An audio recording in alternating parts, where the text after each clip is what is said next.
Hey, what's going on guys, Sensus here, and today I'm going to be talking about how you can beat a Destruction Warlock as a Subtlety and Assassination Rogue.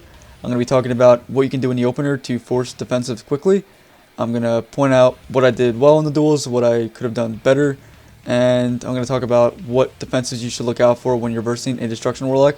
But before I get into any of that, I'm going to show you guys a few effective talent setups, so let's go ahead and get right into it. Okay, starting off with Subtlety spec, I'm running with Subterfuge, Nerve Strike, Elusiveness, Shadow Step, Prey on the Weak, and Mark for Death. Now, everything here I would keep as is no matter what. I mean, I guess you could switch out Elusiveness and replace it with Cheat Death, but I don't recommend it. I highly recommend just running with Elusiveness. But everything else I would keep as is. I wouldn't switch out anything else for anything else in this case. Alright, next up for Assassination spec, I'm running with Shadow Focus, Nerve Strike, Elusiveness, Burst of Speed, Paralytic Poison, and Anticipation. Now originally when I was versing Cobrak, which is the Warlock you're going to see in this video, I was running with Dirty Tricks, but it just didn't put out enough pressure, so I switched it out for Paralytic Poison.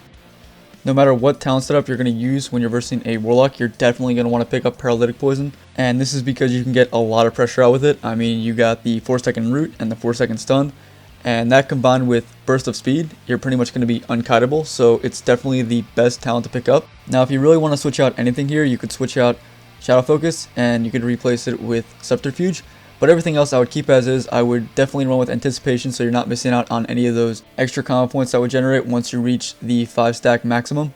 One obvious thing you'll notice that varies between the two specs is the fact that you're going to be playing more offensively and aggressively as Assassination than you would as Subtlety. Subtlety has more of a passive and stereotypical rogue way of playing at this point just because you rely extremely heavily on Shadow Dance and you can't really put out that much pressure without it. I mean, rogues probably have the worst self-heals in the game, so you got to play really defensively and pretty much strike while the iron is hot, so to speak, and that pretty much means you got to put out as much pressure as possible once you have Shadow Dance up. So let's go ahead and get into these duels. Okay, we're going to start off as Subtlety spec. I'm going to be opening up with Premeditation into Slice and Dice. I'm then going to open up with Garrote in the cheap shot so I can get the extra damage from both Prey on the Weak and Sanguinary Vein. At this point, Cobrak is going to use Fell Ash to knock me back and attempt to get a Mesmerize off. I'm then going to Shadow Step back, put a Smoke Bomb down, pop Shadow Dance, and since I'll be in the Smoke Bomb, there's no way his pet can get that Mesmerize off, so I'm pretty much in the clear for CC at this point. Cob then puts up Sacrificial Pact, but it goes down pretty much instantly because of the amount of damage I'm putting out. I follow up my cheap shot with a kidney shot. This forces a Trinket. Now you honestly can't hope for a better opener than that. That was pretty much perfect. In that opener, we were able to force 3 cooldowns: Demonic Circle, Sacrificial Pact, and his Trinket. And that's exactly what you want to get out of your opener. Now at this point, I noticed that he popped Dark Soul and his Trinket, so I vanish to completely avoid his burst. Now what I'm doing here is I'm going to be waiting in stealth until Shadow Dance comes back up so I can reopen with Shadow Dance and Shadow Blades. This is what I was talking about when I said you have to strike while the iron is hot as Subtlety. So you really have to rely heavily on Shadow Dance, which is why you have to play in that stereotypical rogue playstyle that nobody likes to play as. But that's just the way rogues are right now, guys. I wish there was another way to do it, but there really isn't. You can't really dish out that much pressure with just Hemorrhage and Backstab. Okay, so once Shadow Dance comes back up, you're going to want to open exactly the same way as you did before, except we're going to throw Shadow Blades in there. You're going to want to use Premeditation into Slice and Dice. Then you'll want to open up with Garrote into Cheap Shot, pop Shadow Dance and Shadow Blades. And you're also going to want to pop Cloak of Shadows so you won't get mesmerized. So if it isn't already obvious, it's essential to get a perfect opener here because this is pretty much all your damage. Right here, I finally get mesmerized. I trinket it and vanish since I have no dots up on me.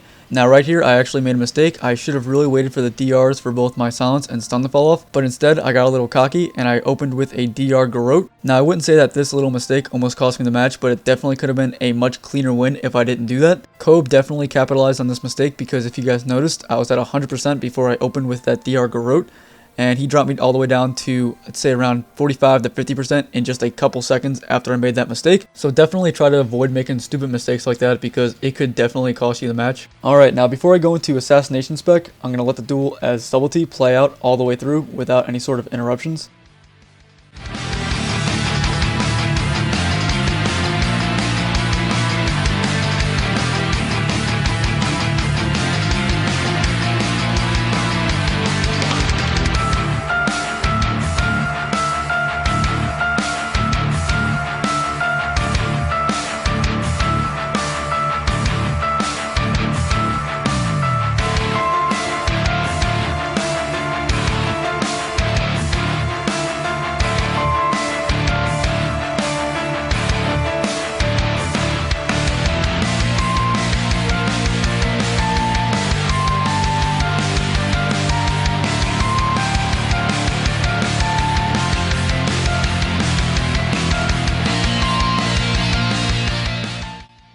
Now let's take a quick look at Assassination. This spec definitely requires you to play a lot more aggressively than Subtlety. Instead of a hit and run tactic, you're going to be pretty much just going all in and just putting up as much pressure as you can. As far as the opener goes, you'll want to open up with Cheap Shot and put a smoke bomb down immediately after you do that. And again, this is so you won't get mesmerized. At this point, Cobrak's going to use his Fellash ability to knock me out, but I'm just going to run back into the smoke bomb and continue to spam Mutilate.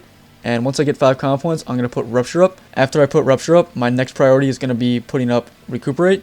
Now, most rogues will tell you to put up Slice and Dice before you even bother putting up Recuperate, but since you're doing a 1v1 and you have no self heals other than Recuperate, it's really more essential to get Recuperate up, because if you don't have those self heals, it won't be that difficult for your opponent to kill you. So just keep that in mind. I personally never worry about Slice and Dice when I'm versing a Warlock, because I have other things I need to worry about, including keeping Rupture up and keeping Recuperate up. Okay, so at this point, I already trinketed Cobrak's Fear, and I got really lucky here, and I got the 4-stack proc on Paralytic Poison as soon as he horrified me. Now at this point, I'm fixing to go hard, so I try to BOS over to him. I get Shadow Fury. And as soon as I get out of the Shadow Fury, I try to get some pressure rolling again. He teleports, I immediately vanish and pop Cloak of Shadows, make my way back over to him, and since I still had Cloak of Shadows up, I didn't get affected by his Fellash. I opened it with Cheap Shot, pop Vendetta and Shadow Blades. Now since I already used Smoke Bomb, I still got affected by his Pet's Mesmerize. Now I did make a little mistake right here. I could have used Paralytic Poison's rooting effect with Shiv, but it wouldn't have made a big difference considering I got really lucky with my 4-stack proc on Paralytic Poison, which let me get a 1-second stun, which was enough to finish him off.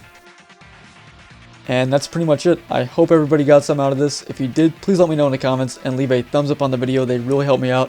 Now before I let the duel as Assassination play, I want to give a big thanks to Cobrak for the awesome duels. Thanks a lot, man. I really appreciate it. And of course, as always, thanks for watching, guys. I'll see you next time.